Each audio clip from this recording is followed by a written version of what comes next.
buenos días, televidentes, amigos de Radio TV Noticias. Su amigo y servidor Hugo Ricardo Jacome Basurto le da la más cordial de las bienvenidas en esta nueva emisión de Radio TV Noticias, un proyecto de comunicación siempre al servicio del país, al servicio de las grandes mayorías, tratando de cumplir con todos los protocolos de la comunicación moderna. Información veraz, oportuna y orientadora. Bueno, el día de hoy va a ser un día muy especial. Justamente en breves instantes aquí en la Unión Nacional de Periodistas se va a llevar adelante un evento muy importante de trascendencia histórica, que es un tema que también vamos a toparlo aquí con nuestro querido invitado, el concejal Arturo Escala Varas, sobre el tema, la República de Guayaquil, ¿existió o no existió? Contradicciones históricas, entre otras cosas. Pero antes también me honro en señalarles que aquí tenemos una invitación del don Aquiles Álvarez Enríquez, alcalde de la ciudad de Guayaquil, y se tiene el honor de invitar a la rendición de cuentas del año 2023-2024 que se realizará por el primer año de la alcaldía de Guayaquil, lugar Concha Acústica del Parque Samanes, fecha viernes 24 de mayo del año 2024 a partir de las 10 horas. Mañana es un día histórico, igual en todas partes del país se va a destacar la gran importancia y la gran trascendencia histórica de esta fecha que dio por terminada, digamos, la influencia y la dominación española, al menos en esta parte de nuestro país. Dice también el ingreso será por el parqueadero de la Concha Acústica, avenida Isidro Ayora y avenida Teodoro Alvarado Oleas. Bien, vamos a topar un tema que en los últimos días ha llamado mucho la atención, ha generado una serie de expectativas por parte del mundo académico. La Academia de Historia ya ha expuesto, ha emitido un documento público. Ya se están moviendo las frutas en la ciudad de Quito con historiadores como Enrique Ayala Mora y otros connotados personajes sobre un tema que de alguna manera u otra nos llama mucho la atención y vale la pena también que esto entre en el tapete de la discusión histórica. ¿Por qué? Porque eso nos va a permitir desde todo punto de vista avanzar respecto de nuestra identidad nacional sin esconder absolutamente nada. La realidad histórica, por muy descarnada que sea, es la realidad que tenemos y es con la que nos tenemos que manejar. Y no con cuestiones absurdas como aquello de Abdón Calderón en las faldas del Pichincha, 4 cañonazos y seguía caminando con la bandera en alto, luego con la bandera en la boca. Es una cuestión, ya ustedes se imaginarán, no quiero entrar en detalles, pero es hasta hilarante escuchar eso. Y eso, en vez de abonar en fortalecimiento de nuestra identidad histórica, lo que hace es menoscabar, porque vivimos en medio de mentiras históricas. Y esto es lo que menos debemos permitir. Por eso lo hemos invitado aquí a nuestro querido amigo, el abogado Arturo Escala Varas, edil, concejal de Guayaquil, quien se opuso a esta resolución de la alcaldía de cambiarle el nombre de la calle 10 de agosto a el nombre de República de Guayaquil, al menos en una parte importante del centro de Guayaquil. Bienvenido, Arturo, ¿cómo está usted? ¿Cómo ha pasado? ¿Qué tal? Gracias, Hugo, un gran saludo a todos los que ven Radio TV Noticias, HJB Noticias, por el canal, también por el canal de la Unión Nacional de Periodistas del Guaya. Un gran abrazo a todos y realmente sí. Yo me opuse en la sesión en la que a la larga, por mayoría de votos, se resolvió el Consejo Municipal llamarle a un tramo de la calle 10 de agosto, desde Malecón hasta la calle Chile, llamarle República de Guayaquil. ¿Y por qué me opuse? Me opuse porque yo soy un estudioso de la historia, me encanta la historia. Como debe ser. De hecho, en algún momento, cuando era jovencito, quería ser arqueólogo, pero la verdad no es una profesión que dé muchos réditos como para poder vivir en este país, ¿no? Deberíamos estar un poco más desarrollados para eso. En vez de eso, soy historiador aficionado, ¿no? Pero, ¿cuál es mi razón para oponerme? Y por eso yo lo dije el momento que sustenté mi voto, que no puedo ir contra lo que yo creo.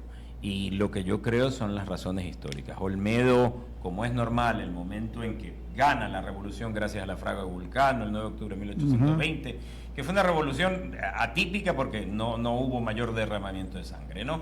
Y logramos que la ciudad obviamente pase del control de la pequeña guarnición española que tenían aquí al control de los patriotas, claro, los militares venezolanos, Febres Cordero, Urdaneta, etcétera, etcétera, ¿no? Y Olmedo a la cabeza de un gobierno civil que se tenía que establecer.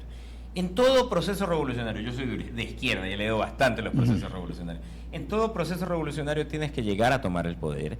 ¿Y qué es lo que ese es el objetivo? hacer? Ordenar la ciudad, ordenar el territorio para que no haya anarquía, porque el rato que ocurre el traspaso de un poder, en este caso de España, a los patriotas, todo se desajusta. Todo se desajusta. Entonces, el momento que Olmedo ve esto, hace un gobierno provisional y lo nombra gobierno provisional de la provincia libre de Guayaquil, lo cual es muy Provincia Libre de Guayaquil, que es diferente a República del Ecuador. Exacto. Una provincia es un ente mucho menor que una nación, que un estado, el cual es una subdivisión que hasta hoy en día lo usamos en la subdivisión territorial ecuatoriana.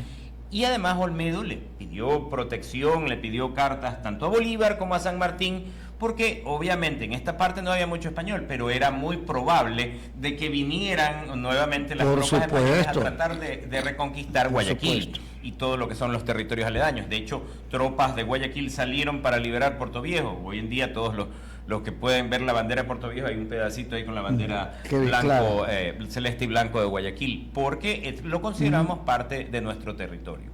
Pero ¿cuál es el asunto? El momento en que Olmedo hace esto, Olmedo le pide protección al uno y le pide protección al otro. No dice, señores, yo me voy a declarar una república, yo soy un país libre e independiente, no establece límites. No consta nada de ese tema en el documento histórico. En este reglamento lo que hace es, como es normal, decir, bueno, las leyes que van a seguir vigentes en este territorio son tales, el mismo código, las leyes que venían de España, porque obviamente antes toma tiempo volver a hacer cuerpos de leyes ajustadas. Hay un orden administrativo. Exacto. Y hay que mantener el orden en toda ciudad, en todo territorio.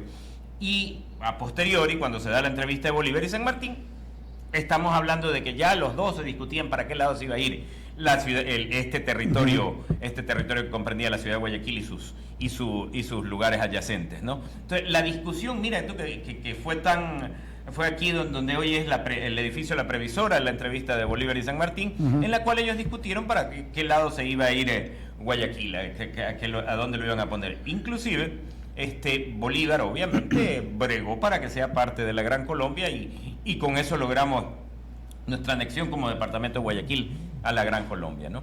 En el departamento sur, provincia de Guayaquil de la Gran Colombia.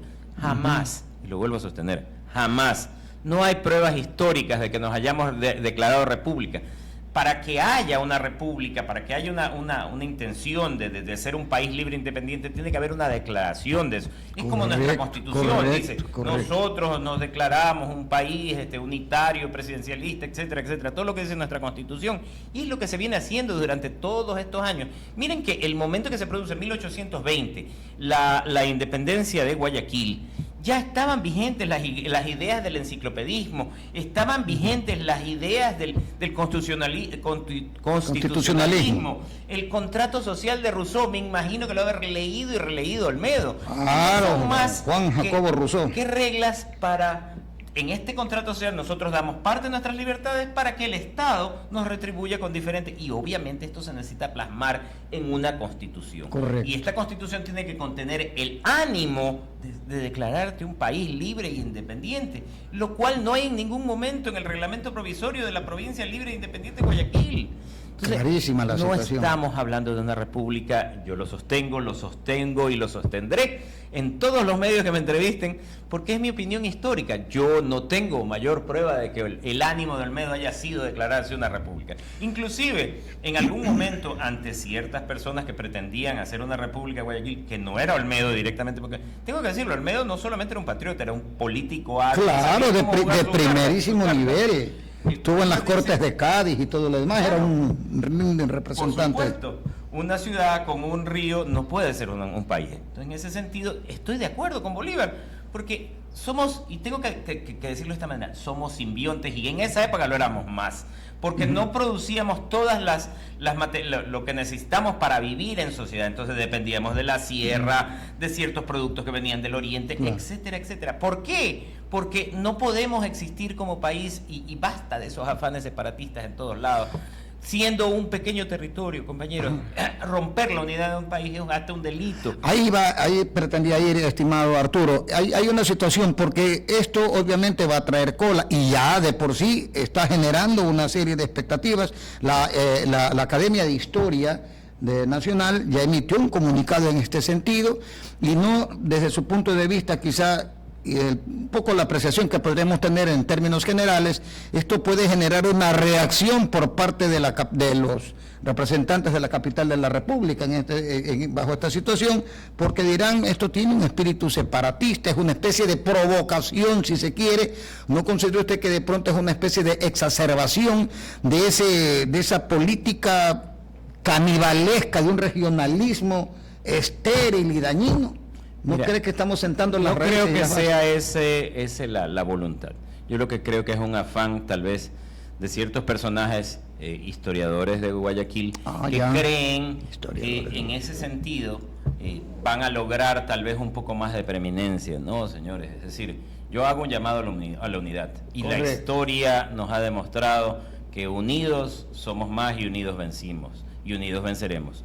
No es algo que cambiemos. No hay que decir, nosotros fuimos república y por eso somos independientes. No, señores, el Ecuador es uno solo. Necesitamos tanto de la sierra como de la costa, como del oriente. No se puede romper la ecuatorianidad bajo ningún concepto, ¿no? El problema es realmente, viene mucho más allá. Yo pienso que tal vez un poco sociológica y psicológicamente, como hablábamos en algún momento contigo mismo, Huguito, que los criollos de toda Latinoamérica son los que hacen la revolución contra España. ¿Por qué? Porque dentro de los estatutos de Indias que había en la antigua España, los españoles, los hijos de españoles criollos nacidos en estos territorios, eran como españoles de un segundo nivel. De segunda clase. Derechos, claro. Poco a poco fueron ganando alguna representación. Que los chapetones, los llamamos chapetones. Entonces, el momento en que España no les hace caso en sus aspiraciones de ser iguales a los peninsulares, lo que hacen es, bueno, me rebelo y aquí hago mi feudo, y aquí mando yo, y aunado con las iglesias, con las ideas de la Revolución Francesa, el enciclopedismo, etcétera, etcétera, vamos haciendo una república. Pero lo decíamos, en Quito, después de la independencia, último día del despotismo, y primero lo mismo. Básicamente, televidentes amigos, es algo muy similar a lo que ocurrió con los Estados Unidos de Norteamérica, que ese es otro punto que también habrá que decirlo. Cuando los ingleses invadieron, porque esa es la expresión, Norteamérica, pues ahí los colonos, luego hubo que haber una guerra de revolución allá, porque casi era lo mismo, claro, definitivamente, ¿no? Mira, la única diferencia entre la conquista, entre comillas, de los ingleses y la conquista de los españoles, es que los ingleses venían a fincarse, venían con familias, ¿no? Claro, no hubo mucho mestizaje, correcto, hubo en nuestros territorios. Claro, y se desarrolló un alto nivel de racismo. Aquí eso que generó un racismo terrible, tanto así que todas las revoluciones y todos los poderes eran manejados por personas supuestamente descendientes de españoles, criollos, etcétera, etcétera. Y todavía, lamentablemente, en pleno siglo XXI hay gente que cree descender de algún noble. Esos retorcijones históricos, ¿no? Me gustaría, mi estimado Arturo, de que le envíes un mensaje a toda la ciudadanía, a todo el país, a todos los guayaquileños respecto de esto, que no podemos perder el norte bajo ningún concepto. No podemos vivir en una burbuja de mentiras, por el contrario, es absolutamente necesario ir avanzando en función de qué, en base justamente de la evidencia histórica, que es las únicas herramientas que nos permitirán, bajo esa férrea unidad como Ecuador, seguir adelante por los caminos de la civilización, por favor. Gracias, Hugo. Me decía un profesor en la universidad, ¿no? A las pruebas me remito, ¿no? Y nuevamente lo vuelvo a decir. Compañeros, amigos, respeto muchísimo la opinión de muchas personas, porque es mi característica respetar a los demás, pero definitivamente no hay ninguna prueba, ni siquiera que el ánimo de José Joaquín de Olmedo haya sido volverse una república. Definitivamente, y lo debe haber pensado, no tenemos ni teníamos lo necesario para volvernos un país. Y realmente romper la unidad del país hubiera sido terrible. Y hoy en día también hago un llamado a la unión, compañeros. Todos somos Ecuador y luchamos por un país mejor. Y vamos a salir adelante como país, unidos siempre. Yo sé que no, que lo han dejado 10.000 veces claro, que no es un afán separatista, pero nuevamente lo vuelvo a decir, me suena mal que consagremos una cuestión que no está probada en la historia, ¿no? No tenemos ningún vestigio de, lo vuelvo a decir, que la voluntad haya sido volverse una república, más bien una provincia libre e independiente, dispuesta a unirse, sea con San Martín, sea con Bolívar. Muy bien, pero ojo, siempre bajo la identidad nacional, un solo país, Ecuador. Ecuador. Bien, en breves instantes ya tendremos aquí la participación del doctor Winston Alarcón Elizalde, secretario general del Partido Comunista del Ecuador por los 98 años de fundación de su organización político-partidista, histórica, por cierto. Le agradecemos al abogado Arturo Escala Varas, concejal de la ciudad de Guayaquil, por habernos esclarecido algunos puntos históricos que vale la oportunidad que la ciudadanía se haga eco de ello y avancemos como nación. Ya volvemos.